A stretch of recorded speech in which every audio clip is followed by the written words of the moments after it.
The soundtrack from the first Pokemon movie was a huge hit. I've heard the new one, and I'm sure it'll be even bigger. Right now, we're gonna take you guys inside the studio where Donna Summer and the other stars recorded the P2K soundtrack album. Check it out, y'all, come on. Can make a difference. With courage, you can set things right.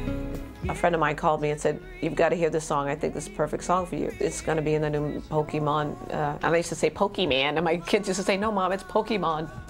The amazing Donna Summer is just one of the great artists to perform on the soundtrack for Pokemon the Movie 2000. She's joined by Nobody's Angel in Youngstown, the B-52s, supergroup Westlife, Weird Al Yankovic, and the boys from Plus One. Totally awesome. So many great people on the soundtrack.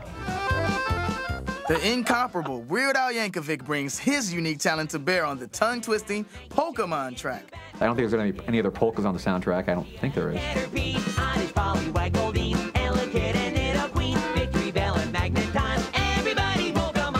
You know, the root of all music is polka. You'll also hear the hit-making B-52s turn up the volume for The Chosen One.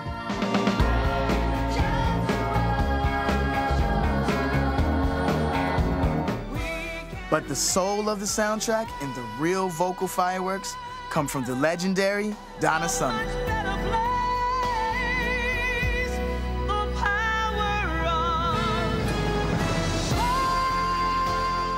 I like singing positive songs. I like songs that make people happy. I like songs that encourage people to do great things.